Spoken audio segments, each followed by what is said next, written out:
Assalamualaikum warahmatullahi wabarakatuh. Halo semuanya, perkenalkan nama saya Suci Dwi Sundari dengan NIM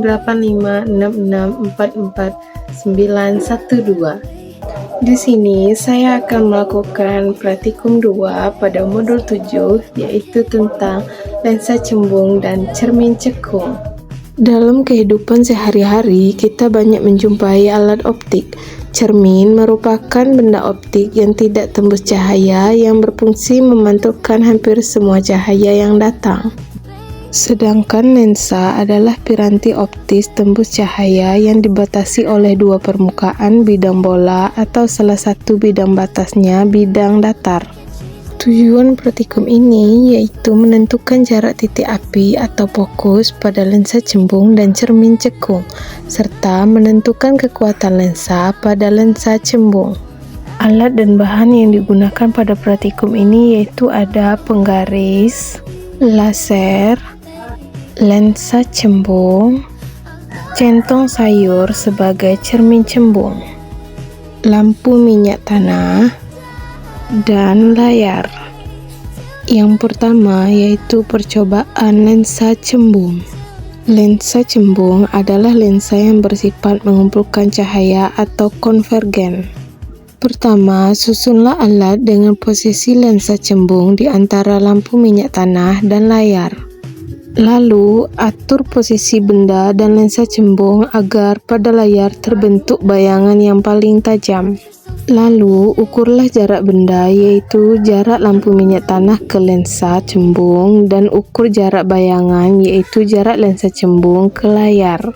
Lalu, lakukan percobaan beberapa kali dengan mengubah-ubah kedudukan benda dan lensa cembung untuk mendapatkan variasi data yang fokus di layar. Pada data pertama, diperoleh jarak benda sebesar 20 cm dengan jarak bayangannya 20 cm. Pada data kedua, diperoleh jarak benda sebesar 15 cm dan jarak bayangannya senilai 10 cm. Pada data ketiga, diperoleh jarak benda sebesar 10 cm dan jarak bayangannya sebesar 5 cm.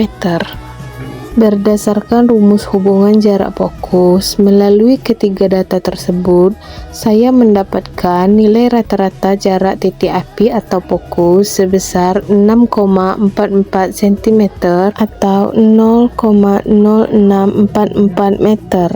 Dengan rumus kekuatan lensa dalam satuan meter, diperoleh kekuatan lensa cembung yang digunakan sebesar 15,52 dioptri.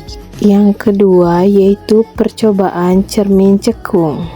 Berbeda dengan lensa yang meneruskan cahaya, cermin cekung bersifat memantulkan cahaya.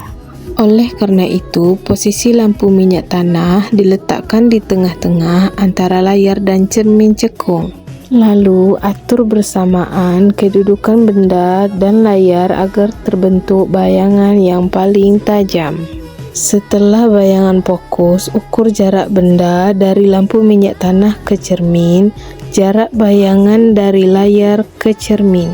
Pada percobaan pertama, saat bayangan di layar fokus terukur jarak benda sebesar 3 cm dan jarak bayangan senilai 25 cm. Pada percobaan kedua, diubah kedudukan benda dan cermin hingga mendapatkan fokus baru. Didapatkanlah jarak benda sebesar 5 cm dan jarak bayangannya sejauh 15 cm. Pada percobaan ketiga, dengan menggeser kembali kedudukan lampu minyak tanah dan cermin hingga bayangan kembali tajam, terukur jarak benda sebesar 5 cm dan jarak bayangannya sebesar 10 cm. Melalui perhitungan rumus berikut dari ketiga variasi data ini, saya berhasil menemukan nilai rata-rata jarak titik api atau fokus dari cermin cekung yang digunakan, yaitu sebesar 3,25 cm. Berdasarkan percobaan yang telah dilakukan, dapat disimpulkan bahwa yang pertama, meskipun kedudukan jarak benda, lensa maupun layar diubah-ubah untuk mencari titik fokus, nilai jarak benda dan jarak bayangan akan selalu berubah secara sebanding untuk mempertahankan posisi tajamnya. Yang kedua, meskipun perhitungan matematis, nilai jarak titik api atau fokus dari sebuah alat optik akan selalu bernilai tetap atau konstan, karena hal tersebut merupakan karakteristik fisik asli dari lensa maupun cermin itu sendiri. Sekian, terima kasih. Wassalamualaikum warahmatullahi wabarakatuh.